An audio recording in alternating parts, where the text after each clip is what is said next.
আসসালামু আলাইকুম ওয়া রাহমাতুল্লাহি ওয়া বারাকাতুহু। আলহামদুলিল্লাহি রাব্বিল আলামিন ওয়াল আকিবাতু লিল মুত্তাকিন ওয়ালা উদওয়ানা ইল্লা আলাল যালিমিন ওয়াস সালাতু ওয়াস সালামু আলা রাসূলিহিল কারীম আম্মা বা'দ। قال تعالى يا أيها الذين آمنوا كتب عليكم الصيام كما كتب على الذين من قبلكم لعلكم تتقون।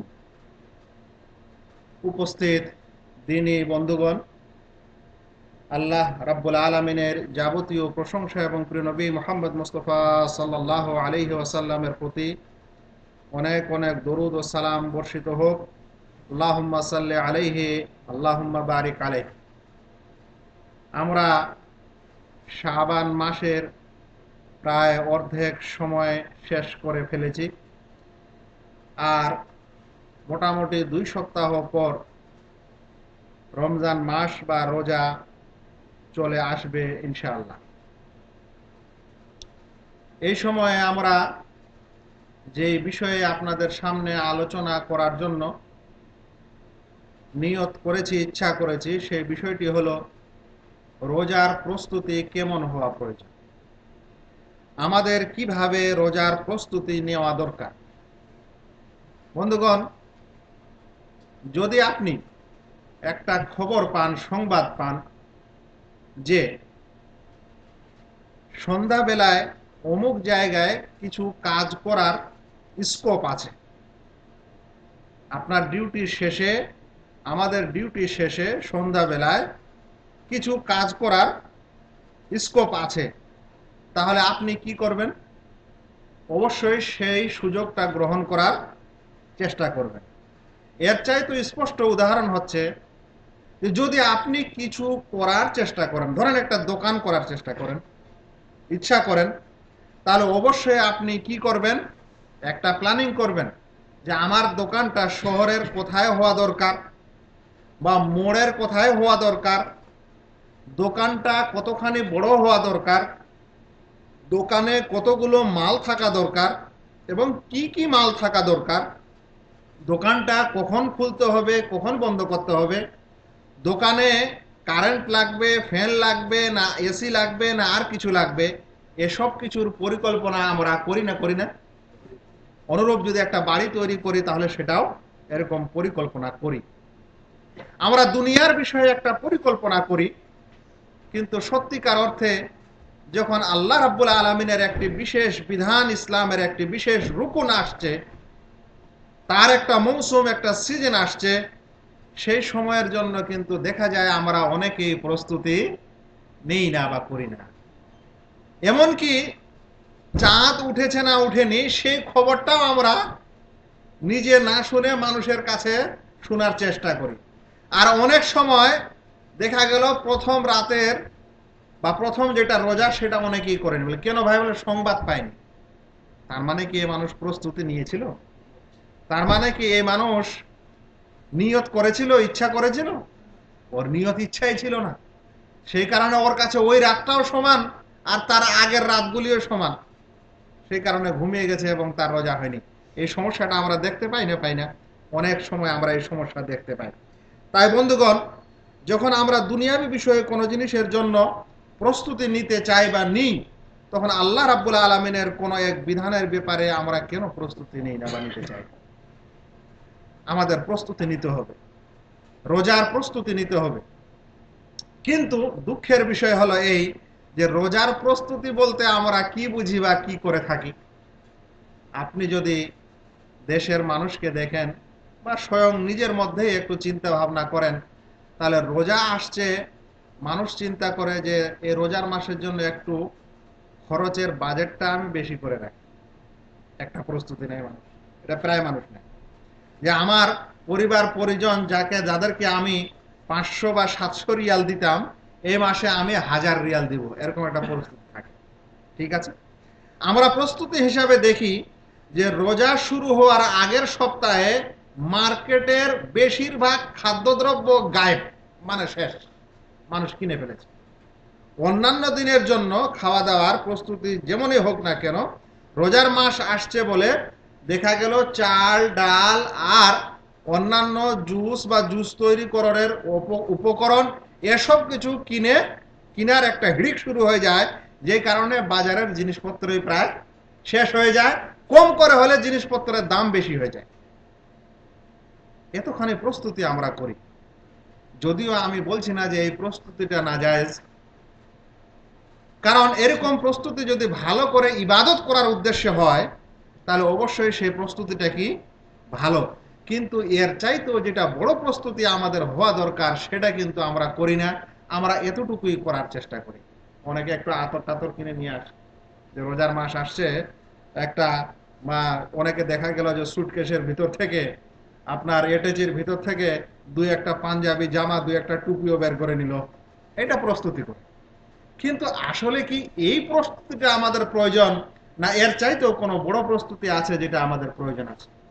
বন্ধুগণ, এর চাইতে যেটা বড় প্রস্তুতি, সেটার এক নম্বর প্রস্তুতি হলো আমাদেরকে অবশ্যই দৃঢ় সংকল্প নিতে হবে এই রমজান মাসের যাবতীয় নেকির কাজ করার জন্য। অবশ্যই রোজা এবং রোজার সাথে অন্যান্য কাজ করার জন্য আমাদের সংকল্প নিতে হবে। একটা হলো যে মনের মধ্যে আছে করব, আর একটা হলো সংকল্প যে না এটা আমি অবশ্যই করব। তো মানুষ যদি করব এর উপরেই থাকে তাহলে কিন্তু তার কাজটা হতেও পারে নাও পারে, কিন্তু দৃঢ় সংকল্প যদি নেয় তাহলে তার সেই কাজটা কি হতে পারে, ভালো হতে পারে। যেমন আপনি মনে মনে ভাবছেন যে আজকে বিকাল বেলায় একটু মার্কেটে যাব, যদি এরকম আপনার ইচ্ছা থাকে তাহলে দেখা গেল আপনি মার্কেটে নাও যেতে পারেন, কারণ যখন আপনি হয়তো মার্কেটে যাওয়ার জন্য বের হয়েছেন তখন একটা ছোট মোটো কোনো কাজ পড়েছে, কারোর সঙ্গে সাক্ষাৎ হয়েছে, দেখা গেল যে ওইটার চাইতে এই গুরুত্বটা বেশি পেয়ে গেছে, আপনি বাজারে গেলেন না। কিন্তু যদি আপনার দৃঢ় সংকল্প থাকে যে না আমাকে আজকে বাজারে যেতেই হবে, একটা উদাহরণস্বরূপ কথা, তাহলে তখন আপনি বাকি জিনিসগুলোকে আনুষঙ্গিক মনে করবেন আর ওই কাজটাকে কি মনে করবেন, বড় মনে করবেন, তখন আপনি সেই কাজটা করতে পারবেন। তাই রমজান মাস যে আসছে, এই রমজান মাসের রোজা করার জন্য এবং এই মাসে অবশ্যই বেশি বেশি ফজিলত নেওয়ার জন্য আমাদেরকে কি করতে হবে, দৃঢ় সংকল্প নিতে হবে।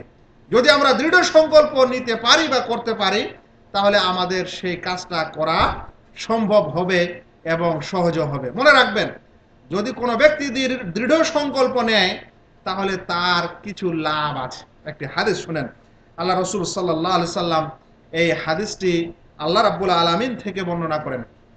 এরকম হাদিসকে বলা হয় হাদিসে কুদসি। হাদিসে কুদসিতে বলা হচ্ছে ইন্নাল্লাহা কাতাবাল হাসানাত ওয়াস সাইয়্যাত, আল্লাহ রাব্বুল আলামিন গুনাহ এবং নেকি লিখে দিয়েছেন। সুম্মা বায়্যানা যালিক, অতঃপর সেটার বর্ণনাও দিয়েছেন। এর বর্ণনা আল্লাহ রাব্বুল আলামিন দিয়েছেন, আমাদের শরীয়ত দিয়েছে। ফামান হাম্মা বে হাসানাতিন ফালাম ইয়ামালহা কাতাবাহাল্লাহু লাহু আনহু হাসানাতান কামিলা। তাই যে ব্যক্তি কোনো কিছু করার ইচ্ছা করে, নেকি করার ইচ্ছা করে, সৎ কাজ করার ইচ্ছা করে, ফালাম ইয়ামালহা, এবং সেটা করে না, তাহলে আল্লাহ রাব্বুল আলামিন তা সত্ত্বেও তার জন্য একটি নেকি লিখে দেন। যে ব্যক্তি একটা ভালো কাজ করার সংকল্প করে অর্থাৎ তারপর করে না, তাহলে আল্লাহ রাব্বুল আলামিন কি করেন, একটা নেকি লিখে দেন। ফাইন হুয়া হাম্মা বিহা ওয়া আমালাহা, আর যদি যে বিষয়টার সংকল্প করে এবং সেটা করেও ফেলে, বাস্তবায়নও করে, তো কাতাবাহাল্লাহু লাহু ইনদাহু আশরু হাসানাতিন, তাহলে আল্লাহ রাব্বুল আলামিন তার জন্য ওই ব্যাপারে 10টি নেকি লেখেন। আর এই 10টি নেকিকে বাড়াতে বাড়াতে এলা সাবা মিয়াতে দাফ, 700 গুণে মানে মানে বৃদ্ধি করা হয়, যদি সে সংকল্প করে আর কাজটা করে নেয়। 10টা লেখা হয় এবং এই 10টাকে 700 গুণে বাড়ানো হয়। এলা আদাফ কাসীরা, এবং এর চাইতেও বেশি করা হয়। ওয়ামান হাম্মা বিসাইয়্যাতিন ফালাম ইয়ামালহা, আর কোন মানুষ যদি কোন গুনাহ কাজ করার সংকল্প করে ফালাম ইয়ামালহা এবং না করে কাতাবাহাল্লাহু লাহু ইনদাহু হাসানাতান কামেলা, সংকল্প করে আর করে না, তাহলে আল্লাহ রাব্বুল আলামিন তার জন্য একটি নেকি এমনিতে লিখে দেন। এটা আল্লাহ রাব্বুল আলামিনের রহমত, দয়া বান্দার উপর। বলছেন ফাইন হুয়া হাম্মা বিহা ফাআমালাহা কাতাবাহাল্লাহু লাহু সাইয়্যাতান ওয়াহিদা, আর যদি সে সংকল্প করে আর ওই গুনার কাজটা করে, তাহলে তার জন্য তখন গুনাহ লিখে দেওয়া হয়। হাদিসটিকে ইমাম বুখারী এবং ইমাম মুসলিম বর্ণনা করেছেন। তাহলে ক্লিয়ার এই হাদিসে বোঝা যাচ্ছে যে ব্যক্তি দৃঢ় সংকল্প করে ভালো কাজের জন্য, যদি সে সেটা নাও করে তাও তার জন্য কি থাকে? নেকি থাকে। তাই দৃঢ় সংকল্প এই রোজা করার জন্য, রোজার মাসের ইবাদতগুলিকে ভালোভাবে করার জন্য যে দৃঢ় সংকল্প করে, সে ব্যক্তির জন্য এক নেকি অলরেডি লেখা হয়ে যায়। এই জন্য এই সংকল্পটি নিতে হবে। ভাই এখানে একটি কথা হাদিসের ব্যাখ্যায় অবশ্যই বলা ভালো, সেটা হচ্ছে এই যে যার মনে ভালো কাজ করার শুধু ইচ্ছা হয়, মনে মনে একটা ভাব আসে আর করে না, কিংবা মনে মনে একটা খারাপ কাজ করার ভাব আসে আর হয় না, তাহলে এরকম যেটা শুধু মনে খটকা আসে আর চলে যায়, তাহলে এর কারণে ভালো মন্দ যাই হোক কোনো নেকি বা বদি লেখা হয় না, কোনো নেকি এবং গুনাহ লেখা হয় না। যদি শুধু মনে কোনো একটা ভালো কাজ বা খারাপ কাজ করার একটা আভাস আসে, একটা ইচ্ছা আসে আর চলে যায়, এতে কোনো নেকি এবং গুনাহ লেখা হয় না, নেকিরই ইচ্ছা হোক আর গুনারই হোক। কিন্তু যেটা সংকল্প হয় সেটার এরকম হয়, যেটার মানুষ কি করে নেয়? সংকল্প করে নেয়, তার জন্য এরকম নেকি বা গুনাহ লেখা হয়। উদাহরণস্বরূপ, আপনি মনে মনে ভাবছেন যে আজকে আমি একটা মিসকিনকে, আপনি রাস্তা থেকে বাড়ি থেকে বের হচ্ছেন, একটা মিসকিন দেখতে পেলেন, ভাবলেন যে একে 10টা টাকা বা 10টা রিয়াল দেব, দেওয়ার পর মনে আসলো আবার সেটা চলে গেল মন থেকে, তাহলে কিন্তু এখানে আপনি নেকি পাবেন না। কিন্তু আপনার মনে আসলো যে আমি 10টা টাকা সাদকা করব, তাকে দান করব, এবং সংকল্প হলো যে না আমি অবশ্যই একে দিব, কিন্তু কোনো কারণে আর দিতে পারলেন না। দেখা গেল যে ওই দিন পকেট খুলে টাকা দেখছেন, পার্সে দেখছেন যে কোনো কারণে টাকাই নেই, বা পার্স খুঁজছেন, পার্সটা বাড়িতেই ছুটে গেছে, আর আপনি রাস্তায় এরকম একটা সংকল্প করে নিয়েছিলেন, তাহলে ওই বিষয়ের কি পাবেন? নেকি পাবেন। বন্ধুগণ, এই সংকল্প এবং সত্য নিয়াত আমাদের এই রোজা এবং রোজার একটা বড় প্রস্তুতি। যদি কোনো ভাই এরকম একটা সংকল্প নিতে পারে, তাহলে তার প্রস্তুতিটা ভালো হতে পারে এবং সে ব্যক্তি ভালোভাবে সেই ইবাদতটি করতে পারে, মজা পেতে পারে। আর যদি না নেয়, তাহলে কিন্তু তার ওই যে বললাম যে দেখা গেল কালকে রোজা আছে, আজকে রাতে খেয়ে ঘুমিয়েছে, সকালবেলায় উঠে শুনছে যে সবাই রোজা আছে, বলছে আমি তো রোজার নিয়তি করিনি, আমি তো সেহরি খাইনি, আমি তো জানি না। তার মানে সে মানুষের প্রস্তুতি ছিল না এবং সে মানুষের দৃঢ় সংকল্পও ছিল না। বন্ধুগণ, এই রোজার বিষয়ে, এই রোজার প্রস্তুতির বিষয়ে আর একটি জিনিস আমাদের হতে হবে, সেটি হচ্ছে এই যে আমাদের খাঁটি মন, শুরু থেকে আমাদের মনটাকে খাঁটি করে নিতে হবে এই বিষয়ে, যে না আমি অবশ্যই সংকল্প করছি যে রোজা করব এবং আল্লাহ রাব্বুল আলামিনের জন্য খাঁটিভাবেই সে কাজ করব, এ কথা এবং এই সংকল্প আমাদের অন্তরে আসতে হবে। আল্লাহ রাব্বুল আলামিন সূরা বাইয়িনার 5 নম্বর আয়াতে বলছেন, ওমা উমেরু ইল্লা লিয়াবুদুল্লাহ মুখলিসিনা লাহুদ্দিন, তাদেরকে আদেশ করা হয়নি কিন্তু এ বিষয়ে যে তারা খাঁটিভাবে আল্লাহ রাব্বুল আলামিনের জন্য ইবাদত করবে। যার মনে খাঁটিত্ব থাকবে না, সে মানুষের এই ইবাদত ভালো করে হতে পারে না, প্রস্তুতি ভালো করে হতে পারে না। হাসান বসরি রহমাতুল্লাহ আলাইহি একজন তাবেঈ মানুষ, তার কাছে এক ব্যক্তি এসে জিজ্ঞাসা করলো, ইয়া আবা সাঈদ, আবু সাঈদ হচ্ছে তার উপনাম, লাকাব।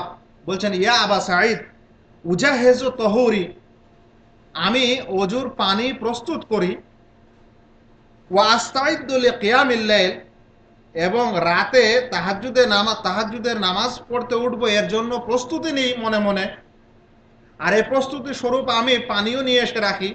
ভাই সেই যুগে তো আর বাড়িতে ট্যাপ ছিল না মানুষের, অনেক আগের কথা। প্রায় 1200-1300 বছর আগের কথা।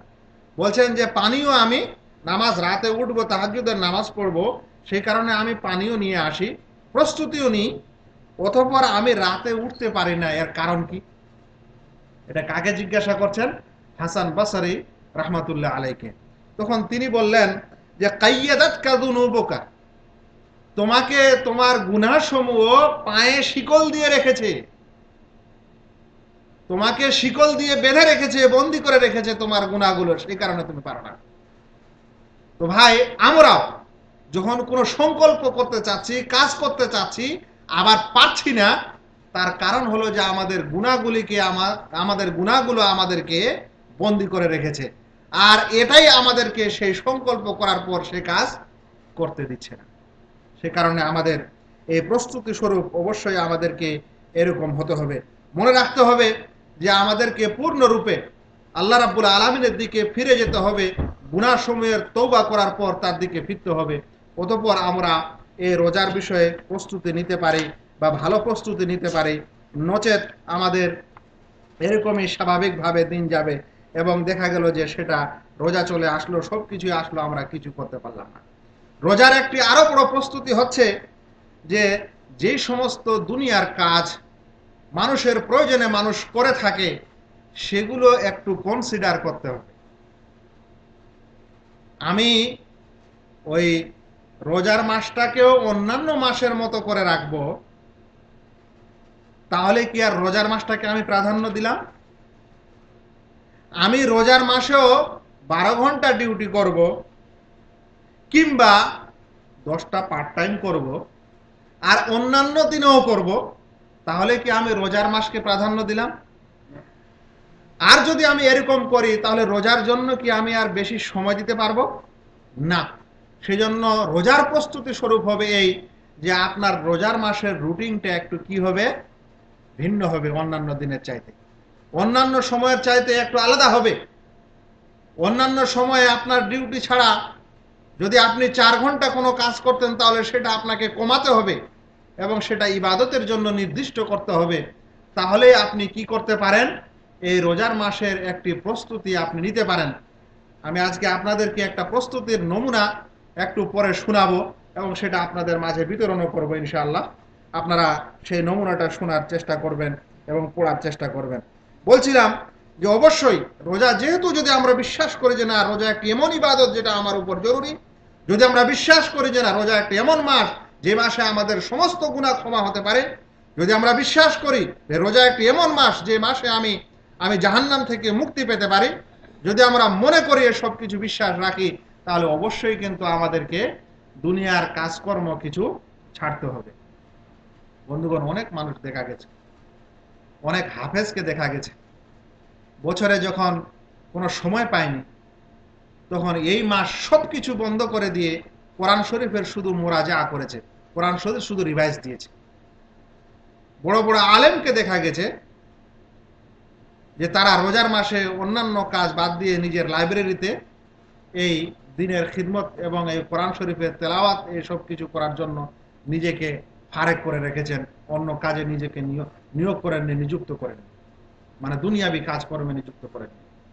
তারপরেই একটা কোনো ভালো জিনিস এবং ভালো কাজ হতে পারে, রোজার হক আদায় হতে পারে, নচেত পারে না। আর কিছু মানুষ আমরা আছি, আমরা প্রথম থেকে নার্ভাস, রোজার মাস, রোজা থাকতে হবে, আমার তো শক্তি টক্তি কম হয়ে যাবে, এই যে নার্ভাস শুরু হয়ে গেল আগে থেকেই, দেখা গেল যে এই নার্ভাসের কারণে ও আর রোজাই করতে পারছে। ভাই, মানুষ পারে, মানুষ যেই বিধানটা আল্লাহ রাব্বুল আলামিন দিয়েছেন সেই বিধানটা মানুষ করতে পারে, তারপরে আল্লাহ রাব্বুল আলামিন দিয়েছেন। আল্লাহ কোনোদিন জালেম না, নাউজুবিল্লাহ, যে মানুষ একটা জিনিস পারবে না আর ওটা দিবে। নচেত আপনি একদিন চিন্তা করেন, এরকম কষ্টের দিনে কতবার পানি খাচ্ছি আমরা, কিন্তু রোজা আসবে, কাজও করব, আবার পানিও পান করব না, কিন্তু রোজা হবে। তার মানে মানুষ সেটা করতে পারে, কিন্তু নার্ভাস নয়।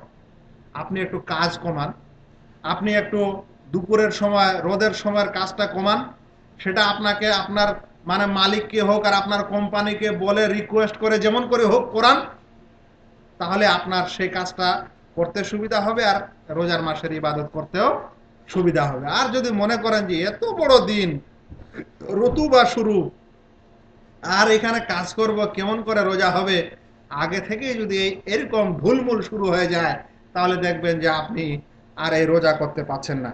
তো রোজার বিষয়ে প্রস্তুতি স্বরূপ একটি বিষয় হলো যে দুনিয়ার কাজকর্ম যেটা আমরা অন্যান্য দিনে করি, অন্যান্য মাসে করি, অবশ্যই রোজার মাসে সেটা কি করতে হবে, কম করতে হবে। আর সেই কম করার পর সেই সময়টা আমরা রোজার প্রস্তুতি স্বরূপ আমরা সেটা নিতে পারি। আল্লাহ যেন আমাদেরকে এটা তৌফিক দান করেন। রোজার একটা বড় প্রস্তুতি হচ্ছে রোজার বিধিবিধান জেনে নেওয়া। বন্ধুগণ, যদি যখন আমাদের কারো বাচ্চা হচ্ছে দেখি, এই প্রশ্নটা বেশি মানুষ করে, বাচ্চা হয়েছে তো খুশি পেয়েছে, হুজুর আকিকাটা কি জিনিস একটু বলেন তো। কেন এই কথা বলছেন? কারণ সে চাচ্ছে যে এই খুশির দিনে আমি একটা কিছু করব, আকিকা করব, মানুষকে খাওয়াবো, আমিও খাবো, আনন্দ করব। তখন জানতে আসে, আর ওই প্রশ্নটা মানুষ বারবার করে, অনেকে বিয়ের সময় করে। তো যাই হোক, যে যতক্ষণে কোনো মানুষ একটা বিষয়ের পুরোপুরি জ্ঞান না নেবে, ততক্ষণে সে সেই কাজটা ভালো করে করতে পারে না, দুনিয়ার কাজেই করতে পারে না। আপনি যদি ঘড়ির মেকানিক না হন আর ঘড়িটা খুলে রাখেন, খোলার পর সেট করতে যান, তো সেটও করতে পারা যাবে না, যাবে কি? তো দুনিয়ার বিষয়ে যদি এরকম হয়, তাহলে আল্লাহ রাব্বুল আলামিনের ইবাদতের ক্ষেত্রেও সে তেমন। আমি যদি ভালো করে নামাজের বিধানগুলি না জানি, তাহলে কি ভালো করে নামাজ পড়তে পারবো? আর যখন ভালো করে পারবো না, তখন কি হয়ে যাবে? নেকি কম হয়ে যাবে, খাটানো বেশি হলো, আর এদিকে নেকিও কম হয়ে গেল। তো রোজার প্রস্তুতি স্বরূপ একটা বড় বিষয় হলো রোজার বিধিবিধানগুলি জেনে নেওয়া। এই রোজার বিধান জানার জন্য আলহামদুলিল্লাহ সহজ উপায় আজকালকার যুগে, যারা ইন্টারনেট, ফেসবুকে সবকিছু ব্যবহার করছেন, তারা কোনো এক ভালো আলেমের অ্যাড্রেস নিয়ে আপনি ইউটিউবে এ সকল মাসলা মাসাইল শুনতে পারেন, জানতে পারেন। যদি আপনি এটা না পারেন, তাহলে আপনি একটা বই নিতে পারেন, নেওয়ার পর রোজার মাসলাগুলি পুরোপুরি পড়ে নিতে পারেন। সেটা আপনাকে 5 ঘন্টা লাগতে পারে, 10 ঘন্টাও লাগতে পারে। ডেলি 1 ঘন্টা করে দিলেই এক সপ্তাহের মধ্যে একটা রোজার পুরোপুরি মাসলা মাসাইলের বই আপনি পড়ে নিতে পারেন, এবং সেটা আপনার জন্য গোটা জীবনের জন্য সহায়ক হয়ে যেতে পারে। যদি কোনো মানুষ ড্রাইভার হয় বা সফরকারী হয়, তাহলে রোজার মাসলা মাসাইল সম্পর্কে দুই একটা শেখের ক্যাসেট নিয়ে সেটা শুনলে সেটাই মানুষ শুনে নিতে পারে, বুঝে নিতে পারে। মোট কথা হলো ভাই এই, যে রোজার প্রস্তুতি স্বরূপ একটি বড় জিনিস হচ্ছে যে মানুষ রোজার বিধিবিধানগুলি শিখবে এবং এটা শিখার পর আমল করবে। যদি এরকম করে, তাহলে সেই ব্যক্তির নিজের রোজাও সুন্দর হবে, আর রোজাতে ভালো এবং পূর্ণ নেকি সে পাবে। আর যদি গোলমাল করে, তাহলে দেখা গেল রোজাও বানচাল হয়েছে, আরো কিছু সমস্যা হয়েছে। আর যদি না জানে, তাহলে অনেক সময় আবার দণ্ডও চলে আসতে পারে, আর কাফারাও চলে আসতে পারে। তো এটি ছিল প্রস্তুতি স্বরূপ আরেকটি জিনিস।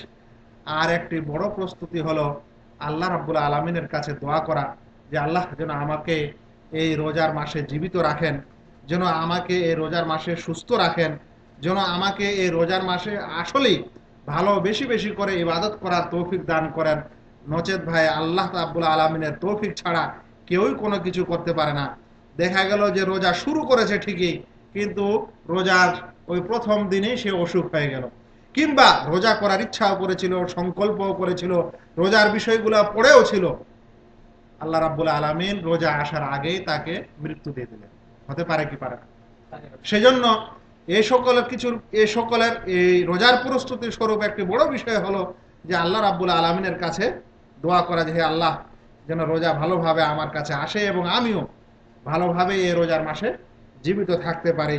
অনুরূপ এই রোজার মাসে আর অন্যান্য কাজ করার জন্য আমি তৌফিক পাই, বা আল্লাহ আমাকে তৌফিক দেন, এই বিষয়টা আমাদের মনে রাখতে হবে। বন্ধুগণ, রোজার বিষয়ে আপনি কি কর্মসূচি নিতে পারেন, এটা ছিল একটু আগের স্বাভাবিক একটা আলোচনা, যে এরকম এরকম প্রস্তুতি আমরা নিতে পারি। কিন্তু আপনি এই এই রোজার মাস যেটা আসছে, আমাদের সম্মুখে যেটা আসছে, এই রোজার মাসে অবশ্যই কিছু নতুন কাজ বা নতুন সংকল্প নিতে পারেন কি পারেন না। আমি একটি চার্ট আপনাদের সামনে রাখছি। অবশ্যই এখানে প্রায় 8টি জিনিস আছে। এই 8টি জিনিসের মধ্যে অবশ্যই আপনি 1 থেকে 2টি জিনিস গ্রহণ করার চেষ্টা করবেন, এটা আমি আজকের এই আলোচনায় আপনাদের কাছে অনুরোধ জানাচ্ছি। শুনেন, আপনি কি কি কর্মসূচি নিতে পারেন। 1 নম্বর কর্মসূচি, কোরআন পড়তে শেখা। যে ভাইয়েরা মুসলিম হওয়া সত্ত্বেও কোরআন শরীফ পড়তে জানে না, এটা খুব দুর্ভাগ্যের বিষয়। আমরা বাংলা পড়তে পারি, আমরা ইংরেজি পড়তে পারি, এমনকি হিন্দি বলতে পারি এবং পড়তেও পারি অনেকে, কিন্তু দুর্ভাগ্যের বিষয় আল্লাহ রাব্বুল আলামিনের বাণী, আল্লাহ রসুল সাল্লাল্লাহু আলাইহি সাল্লামের বাণী আরবি ভাষা আমি পড়তে পারি না। এটা দুর্ভাগ্যের কথা না? তো যে সকল ভাইয়েরা মনে করেন যে আমাদের এই আগের জীবনে আমি পারিনি এটা, কিন্তু আমি এই রোজার মাসে একটা কিছু করতে চাই এবং আমি কোরআন পড়তে জানি না বলে আমি কোরআনটা এবছর পড়তে শিখতে চাই, তাহলে এই কর্মসূচিটা আপনি নিতে পারেন। মনে রাখবেন, এটা খুব বড় জিনিস না। বর্ণ পরিচয়ে 7টি ক্লাস যদি কোনো মানুষ আপনাকে ভালো লোক হয়, ভালো ব্যক্তি হয়, যে কোরআন শরীফ পড়ার একটা আইডিয়া আছে, তাহলে 1 মাসের ভিতরে আপনাকে ভালোভাবে কোরআন শরীফ পড়াতে পারে এবং শিখিয়ে দিতে পারে। একটি রুটিন হিসাবে বলা যেতে পারে যে বর্ণ পরিচয় আলিফ বা তাসা, এটাকে খুব বেশি তো আপনাকে 7 দিন লাগবে, আর বেশি লাগবে না। অতঃপর উচ্চারণ ও বানান প্রক্রিয়া, কিভাবে আপনি উচ্চারণ করবেন, আলিফ বা তা সা জিম হা খা, অক্ষরগুলা কোথা থেকে বের করতে হবে, যেটাকে মাখরাজ বলা হয়। সাধারণভাবে এটা উচ্চারণ করতে এবং বানান করতে আলিফ জাবার আ, বা জাবার বা, তা জাবার তা, এসব শিখতে 7 দিনের বেশি লাগবে না। আর অতঃপর সেগুলা অক্ষরগুলা ছুটিয়ে ছুটিয়ে পড়া, যেটাকে রিডিং বলা হয়, সেটা আপনাকে আর 7 দিন লাগতে পারে। আর এগুলোকে আর একটু সুন্দর করে ক্লিয়ার করে নিতে আর বেশি তো 7 দিন লাগতে পারে। তাহলে 4 7 28 দিন, অর্থাৎ 1 মাস কোরআন শরীফ পড়তে শেখার জন্য অবশ্যই কি একটা সুটেবল সময় আর একটা যথেষ্ট সময় আপনি পড়তে পারেন, যদি আপনি আসলেই এরকম একটা কর্মসূচি নিতে পারেন। এটা ছিল কোরআন শরীফ মাত্র পড়তে শেখা। আর এই জিনিসটাই আমরা পাচ্ছি না, কিন্তু আসলে কোরআন শরীফের এটা উদ্দেশ্য নয়। আমাদের গ্রামে গঞ্জে কি হয়েছে, যে আমার মেয়েটা তো স্কুলে পড়ছে, আমার ছেলেটা তো স্কুলে পড়ছে, আর হুজুরের কাছে কোরআন শরীফ পড়তে শিখেছে, 1 খতম দিয়েছে, এটাই বড় মনে করা হচ্ছে।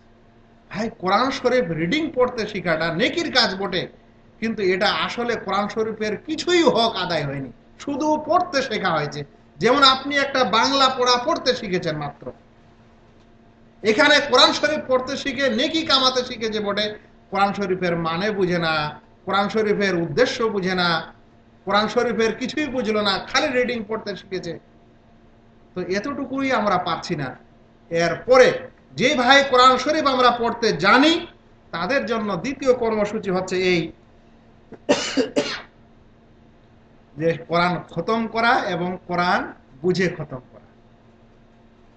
কোরআন শেখার পর যদি কোনো মানুষ আমরা কোরআন পড়তে জানি, তাহলে আমাদের উচিত হবে যে এখন কোরআন শরীফটা কম করে হলে 1-2 বার খতম করব, আর 1 বার অর্থ সহ খতম করব। একটা হলো খতম করার ইচ্ছা, শেষ করব, অনেক নেকি পাবো, ঠিক আছে, ভালো জিনিস। কিন্তু অনেকেই আমরা এটা করি, প্রত্যেক বছরে অনেকেই আমাদের রুটিনে এটা থাকে, যারা কোরআন শরীফ পড়তে জানে, যে আমরা 1 বার বা 2 বার খতম দিই। কিন্তু আমরা রুটিনে কি এটা রেখেছি যে না, আমি একদিন 1 বার অর্থ সহ খতম দিই, যে আল্লাহ রাব্বুল আলামিন কি বললেন। এই অর্থ সহ খতমের জন্য সহজ উপায়, আপনি একটা ভালো কোরআন শরীফের বঙ্গানুবাদ, বাংলা অনুবাদ নেবেন, নেওয়ার পর একটা করে সূরা পাঠ করবেন, আর তার সাথে সাথে নিচে বাংলাগুলো পাঠ করবেন। তাহলে আপনি দেখবেন যে আপনার অন্তরে এবং আপনার মনে আর আল্লাহ রাব্বুল আলামিন যা কিছু বলেছেন, এসব কিছু আপনি বুঝতে পাচ্ছেন, কিছুটা পাচ্ছেন, মজা লাগবে, ভালো লাগবে, এবং ইসলামের প্রতি আগ্রহ, দিনের প্রতি আগ্রহ আরো বেশি বাড়বে। তো এটা দ্বিতীয় কর্মসূচিতে আপনারা রাখতে পারেন, যে সকল ভাইয়েরা কোরআন শরীফ পড়তে জানেন এরকম লোক। রোজার মাসে 30টি রোজা আমরা জানি, আপনি আরো 30টি রোজা করতে পারেন 1 রোজার মাসে, মানে ডবল 30, 60টি রোজার নেকি আপনি পেতে পারেন। কি করলে আপনি পেতে পারেন? একটা সহিহ হাদিসে এসেছে যে যে ব্যক্তি কোন রোজাদারকে ইফতারি করায়, কি করায়? ইফতারি করায় কোন রোজাদার ব্যক্তিকে, সে একটি রোজা পরিমাণ নেকি পায়, এবং এতে কোনো সন্দেহ নেই। আর যে ব্যক্তি ইফতারি করায় আর যে করে তার কোনো গুনাহ, তার কোনো নেকি কম হয় না, যে আমি ওর কাছে ইফতার করলাম তা আমার নেকি কম হয়ে গেল খানিক, এরকম না। সেই মানুষের রোজা পূর্ণই থাকে, পূর্ণই নেকি পায়, কিন্তু যে ইফতার করায় সে কি পায়? একটি পূর্ণ রোজা নেকি পেয়ে যায়। আর এই সুযোগটা আমরা প্রত্যেকেই নিতে পারি। খুব বেশি তো একটা আসির নিয়ে আসবেন, নাহলে একটা লাবান নিয়ে আসবেন, খেজুর টেজুর তো নিজেরই থাকবে, মুড়ি চানাচুর চানা এগুলো তো থাকেই।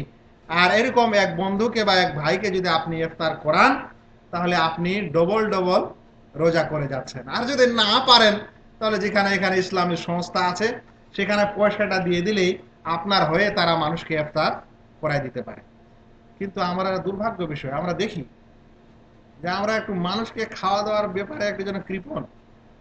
গ্রামে কত গরিব মানুষ থাকে, ইফতারের জন্য শুধু একটু ছোলা বুট আর একটু মুড়ি হলেই বেচারারা ভালো করে ইফতার মনে করে, একটু শরবত বানাই দিলে। কিন্তু আমরা দেখছি এখানকার পরিবেশ সৌদি আরবে, যে প্রত্যেক মসজিদের সামনে ইফতারি করাচ্ছে, রাস্তাঘাটে দিয়ে দিচ্ছে, বড় বড় খিমা করাচ্ছে। আর আমরা যদি এখান থেকে এটা না শিখতে পারি, তার কোথায় শিখব? দেশে যে আমরা, আমাদের পরিবার আছে, ঠিক আছে আপনি এখানে কাজ করছেন, আপনার পয়সা কড়ি আছে, কিন্তু ভাই ব্রাদার আশেপাশে তো অবশ্যই গরিব দুঃখী মানুষ আছে। ওদেরকে এই রোজার মাসে যদি ছোলা কিনে দেওয়া যায়, মুড়ি কিনে দেওয়া যায়, কিংবা নিজের বাড়িতে এনে ইফতারি করানো যায়, এটা 1,000 টাকার বাজেট, 2,000 টাকার বাজেট আমাদের জন্য কোনো বড় জিনিস নয় যারা বিদেশে কাজ করে। কিন্তু আমরা অনেকেই এটা করি না। এটা করলে যেমন নেকি পাওয়া যায়, তেমন একটা মানুষের ভালোবাসা পাওয়া যায়, তেমন একটা সমাজের উপকার হয়। কিন্তু আমরা অনেক কিছু করি আর এই জিনিসটাই হয়তো ভুলে যাই। এরকম একটা সংকল্প আমরা এই রোজার মাসে নিতে পারি যারা নেকি কুড়াতে চায়। ভাই, যারা বিশেষ করে সৌদি আরবে আছেন, তারা একটা আরো নেকি বা আরো একটা সংকল্প, একটা রুটিনে আপনি বাড়াতে পারেন, যেটা অন্যান্য মানুষের হয়তো ভাগ্যে জুটা অসম্ভব। সেটা হচ্ছে রোজার মাসে উমরা করা। আল্লাহ রসুল সাল্লাল্লাহু আলাইহি সাল্লাম বলেছেন, যে ব্যক্তি জামাতের সাথে, যে ব্যক্তি রোজার মাসে উমরা করবে, সে যেন আমার সাথে উমরা করলো। এরকম একটি হাদিস এসেছে স্পষ্ট যে সে ব্যক্তি আমার সাথে, কি আমার সাথে উমরা করলো, মানে কত বড় একটা জিনিস। বা আরেকটা এসেছে যে সে যেন হজের মতো নেকি পেল। যাই হোক, এরকম একটা নেকির সুযোগ আমরা যারা সৌদি আরবে থাকছি তারা এটা সহজে নিতে পারে। 150 টাকার একটা টিকিট এখান থেকে মক্কার জন্য খুব বড় জিনিস না, আর 2টা দিন খুব বড় জিনিস না। কিন্তু দেখা গেল যে রোজার মাসেও উমরা করলো না, অন্য বছরেও করলো না, সবই দিন ওর জন্য বরাবর। তাহলে কেমন করে রোজার প্রস্তুতি নেওয়া হবে? বন্ধুগণ, আমরা এটা নিতে পারি। যে সমস্ত ভাইয়েরা নেশাগ্রস্ত, নেশা করেন, তারা এই রোজার মাসে সংকল্প নিতে পারেন যে আমি আগামী থেকে এই নেশা আর করব না। সেটা তামাকের হোক, সেটা বিড়ি সিগারেটের হোক, সেটা আর অন্য কিছু হোক। কারণ যে মানুষ 12 ঘন্টা 13 ঘন্টা সেই নেশা না খেয়ে থাকতে পারে, সে অবশ্যই আরো 12-13 ঘন্টা না খেয়ে থাকতে পারে। যদি কোনো মানুষ 1 মাস না খেয়ে এটা থাকতে পারে, তাহলে অবশ্যই 1 বছরও এটা না খেয়ে থাকতে পারে। ভাইয়েরা, আপনারা ভালো জানেন, যারা এই বিড়ি তামাকের নেশা করেন, দেখবেন ঠোঁট কালো, মুখ কালো, চোখ কালো, চেহারা কালো, খুশখুশে কাশি।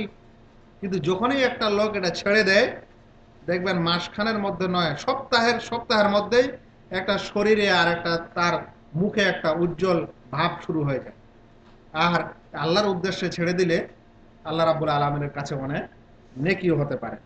অনুরূপ গান বাজনা পরিত্যাগ করা, আমরা দেখি কিছু মানুষকে রোজার মাস আসলে টেলিভিশনটা বন্ধ করে দেয়। তো টেলিভিশনটা সে বন্ধ করে দেয়, আমি দেখেছি এরকম। তো যদি ও এতখানি পারে, তাহলে কম করে হলে যারা গান বাজনা নিয়ে মত্ত থাকে তারা তো এটা পারে, যে আমি গান বাজনা দেখবো না, আর এই রোজার মাসটা আমার জন্য প্র্যাকটিস হবে অন্যান্য দিনের জন্য, যে এই মাসে যেমন দেখলাম না তেমন অন্য দিনও দেখবো না, এটা আমি ছেড়ে দিলাম। এরকম একটা সংকল্প এরকম ভাইয়েরা আমরা নিতে পারি। আর একটি বড় সংকল্প হচ্ছে, যে ভাইয়েরা নামাজে অলস, নামাজে বটে কিন্তু নামাজে অলস, হয় সঠিক সময়ে পড়ে না, এরকম অলসতা, কিংবা এক ওয়াক্ত দু ওয়াক্ত ছুটে যায়, ফজরের ছুটে, আসরের ছুটে, এরকম বন্ধুগণ এবং ভাইয়েরা আমরা দেখি রোজার মাসে পুরোপুরি জামাতের সাথে নামাজ পড়ার চেষ্টা করে। তাহলে যাদের এরকম অলসতা আছে তারা রোজার মাসে যখন এই অলসতা ছাড়তে পারে, তাহলে অন্যান্য মাসেও ছাড়া যেতে পারে এবং এটা একটা প্র্যাকটিস হতে পারে। আর আমাদেরকে এটা করতে হবে, তারপরেই আমরা এই রোজার হক কিছুটা আদায় করতে পারবো, নচেত পারবো না। অনেক ভাই জাকাত দিতে চান আর জাকাতের সময় খুঁজে পান না, কখন দিব না দিব। এই ফজিলতের মাসটি আপনি গ্রহণ করতে পারেন। আশা করা যায় আপনার এই ফজিলতের মাসে জাকাত দিলে হয়তো কিছু বেশি নেকি হবে, জরুরি নয় যে হবে, কিন্তু হওয়ার সম্ভাবনা আছে। কারণ যেহেতু মাসটি ফজিলতের, মানুষ এরকম দিনে সে জাকাত দেওয়ার একটা নিয়ম বের করতে পারে। আমি আপনাদেরকে প্রায় 8টি কর্মসূচির আলোচনা করলাম শেষে, আর শুরুতে 4টি প্রস্তুতি নেওয়ার পয়েন্ট আলোচনা করলাম। আমি আশা করব আপনারা প্রস্তুতি নেবেন। অনুরূপ যে কর্মসূচি রোজার মাসে যাদের এগুলা করে থাকে সে তো করে, কিন্তু যে করে না বা যে করতে পারে না সে এরকমের মধ্যে কম করে হলে 1-2টি গ্রহণ করবেন এবং আগামী রোজার মাসে রোজা থেকে ধন্য হবেন, নিজেও হবেন এবং অপরকেও আপনারা সহযোগিতা করবেন এবং আল্লাহ রাব্বুল আলামিনের সন্তুষ্টি অর্জন করার চেষ্টা করবেন। আল্লাহ যেন আমাকে, আপনাদেরকে, সবাইকে আগামী রমজান মাসে উপস্থিত রাখেন, জীবিত রাখেন, রোজার মাসের ভালোভাবে ইবাদত করার তৌফিক দান করেন। এই রোজার মাস যেন আমাদের জন্য অবশ্যই একটা কোনো পাপ থেকে দূরে থাকার একটা কারণ হয়, ভালো কাজ করার একটা আমাদেরকে উৎসাহ এবং ভালো কাজ করার একটা যেন সংকল্প হয়। এরকম যেন এই রোজার মাস হয়, আমাদের গুনাহ খাতা ক্ষমা হয়, আমরা যেন জান্নাত পেতে পারি। এই আশা এবং এই দোয়া রেখেই আজকের আলোচনা শেষ করলাম। ওমা আলাইনা ইল্লাল বালাগ। যদি আগামী শুক্রবারের পরের শুক্রবারটা রোজা না হয়, হওয়ার সম্ভাবনা আছে, যদি না হয় তাহলে ইনশাআল্লাহ দার্স হবে। আর যদি রোজা হয়ে শুরু হয়ে যায় তাহলে এই দুপুরের আলোচনাটা রোজার মাসে বন্ধ থাকবে, আবার রোজা শেষ হয়ে গেলে আবার পুনরায় শুরু হবে। সামনের সপ্তাহে আলোচনা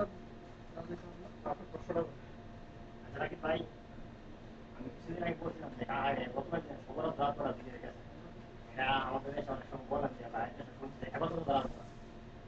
আবাদত করা যাবে না, বলে যে হুজুরা বলছে যে আবাদত হবে বা দেখে হবে, অনেকেই হাদিসের নাম বলতে বলছে 162 বা 32 বা হাদিসটি পুরো আছে যে আবাদত না। বিসমিল্লাহির রহমানির রহিম। একটি প্রাসঙ্গিক প্রশ্ন এবং প্রশ্নটি যদি শবে বরাত হওয়ার আগেই হতো তাহলে হয়তো বেশি ভালো হতো, কিন্তু যাই হোক, কালকে বাংলাদেশে শবে বরাত উদযাপন করা হয়েছে আর আজকেই এই প্রশ্ন করা হলো। আমি সংক্ষিপ্ত আকারে আপনাদেরকে শবে বরাত সম্পর্কে 5 মিনিট এর সারাংশটা বলে দিই। শবে বরাত শব্দটি ফার্সি শব্দ। শব মানে রাত, বরাত মানে অনেকে মুক্তি করেছে, অনেকে ভাগ্য করেছে, আর কিছু করেছে। ভাগ্যের রাত বলেন বা মুক্তির রাত বলেন, এর নাম দেওয়া হয়েছে কি শবে বরাত।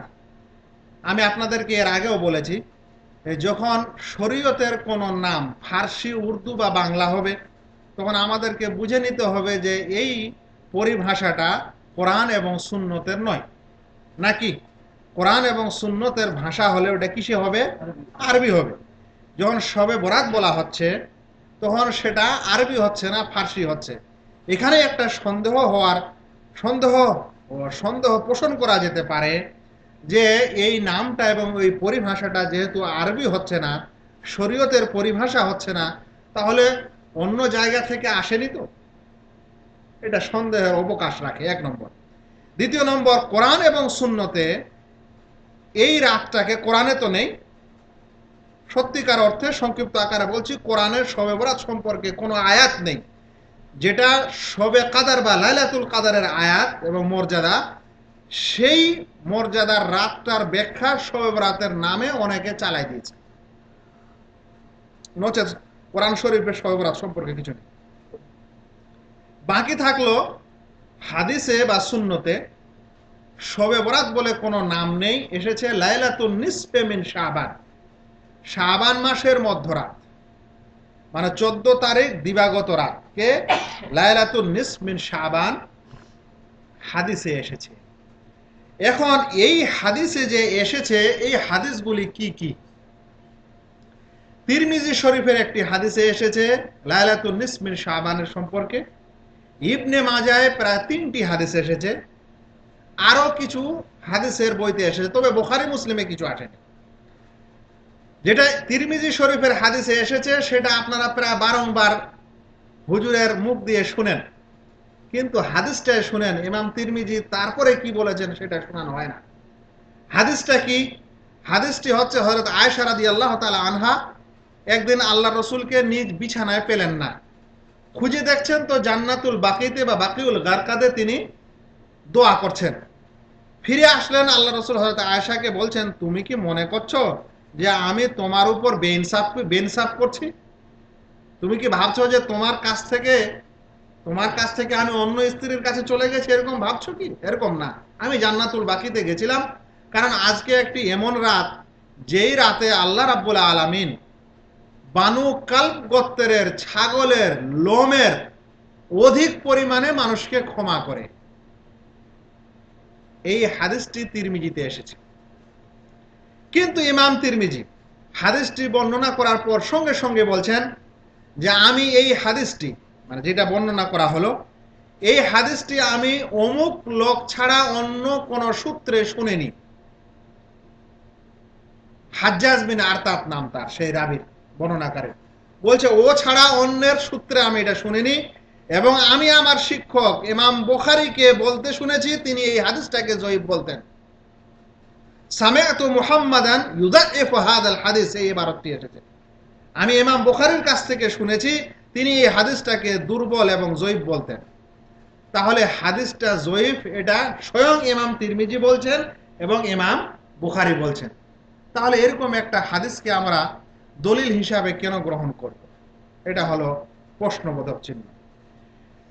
আর ইবনে মাজাতে যে হাদিসটি এসেছে সেটাকে পুরোপুরি জাল বলা হচ্ছে, যে যখন মধ্যরাতে শাবান মাসের মধ্যরাত হবে তখন দিনে রোজা রাখো আর রাতে কিয়াম করো, ফাকুমু ফাসুমু নাহারাহা ওয়াকুমু লাইলাহা, এই ধরনের শব্দ এসেছে, যে তখন তোমরা রাতে কিয়াম করো এবং দিনে রোজা করো। এই হাদিসটিতে ইবনু আবি সাবরা নামে একজন রাবী আছে, বর্ণনাকারী আছে, তাকে অধিকাংশ মুহাদ্দিসিনে কেরাম তাকে জালকারী বলেছেন। কানা ইয়াদাউল হাদিস মিসবাহুজ জুজাজা, ইবনে মাজার একটি বিশেষ শারাহ এবং জিয়াদাতু ইবনে মাজা বলে একটা বই আছে, সেখানে ক্লিয়ার করা হয়েছে। অনুরূপ আরো অন্যান্য যে সমস্ত হাদিস এসেছে, হাদিসগুলির প্রত্যেকটির সনদে কিছু না কিছু গোলমাল এসেছে। এ কারণে যারা এই হাদিস শাস্ত্রের পণ্ডিত ওলামায়ে কেরামগণ তারা বলেছেন এই আমলটি করা যোগ্য নয়, সে কারণে শবে বরাত পালন করা হয় না। এখানেও এই কারণে শবে বরাত পালন করা হয় না। যে সমস্ত আমলের ব্যাপারে সহি দলিল এসেছে সেগুলা করা হোক, আর যে সমস্ত ব্যাপারে জয়ীফ এসেছে সেটা করে লাভ কি? যেমন এই ভাই প্রশ্নের সময় বললেন যে কিছু হুজুর আসলেন যে 100টা হাদিস শোনালেন আমাদেরকে শবে বরাত সম্পর্কে, 50টা শোনালেন, 10টা শোনালেন, 20টা শোনালেন। ভাই আমি এর কারণে একটি আপনাদের উদাহরণ দিই, যে আজকে যদি আপনাকে কেউ এক ডালা আম এনে দেয় আর এক ডালাই পচা আম হয়, আপনি নিবেন কি বা নিয়ে লাভ আছে? কথাটা শুনে না আমার কাছে সমস্ত এই হাদিসের উত্তর খালাস, এতটুকু জিনিস। আপনাকে যদি 100টাও কেউ আম দেয় আর 100টাই পচা আম দেয়, ওই আম আপনি নিবেন বা নিয়ে কি লাভ হবে? কিন্তু যদি আপনাকে একটা কেউ আম দেয় আর সুন্দর আম, তাহলে আপনি ওটা নিবেন এবং ওটা খেয়ে আপনি মজা পাবেন। তো হাদিস 100টা আসা এটা বড় কথা না, হাদিস একটাই আসবে কিন্তু সহি আসবে, এটা হচ্ছে বড় কথা। 100টাই জাল জয়ীফ হাদিস যদি আসে তাহলে কোনো লাভ হবে না। ওইরকম হচ্ছে শবে বরাতের বিষয়টি। কিছু হাদিস তো এসেছে কিন্তু হাদিসগুলোর সনদ দুর্বল, সে কারণে এর প্রতি আমল আমরা করি না, মানুষকেও করতে বলি না। কিন্তু যে সমস্ত লোকেরা করে তারা এই জয়ীফ এবং অন্য কিছু চিন্তা ভাবনা করে না, ওদের কাছে এসেছে তাই ওরা করে যাচ্ছে। আমরা আপনাদেরকে এটাই বলবো যে এছাড়াও সহি শুদ্ধ আমল প্রচুর আছে, সেটা করেন। আল্লাহ যেন আমাদেরকে সহি দিনের আমল এবং দলিল প্রমাণ ভিত্তিক আমল করার তৌফিক দান করেন, আমিন। ওমা আলাইনা ইল্লাল বালাগ। আসসালামু আলাইকুম ওয়া রাহমাতুল্লাহ। ভাই ভাই, আমি আর কি কথা বলি আপনাকে, আপনি যে কথাটা বলছেন যে আমের যে প্রশ্ন দিয়ে গেছেন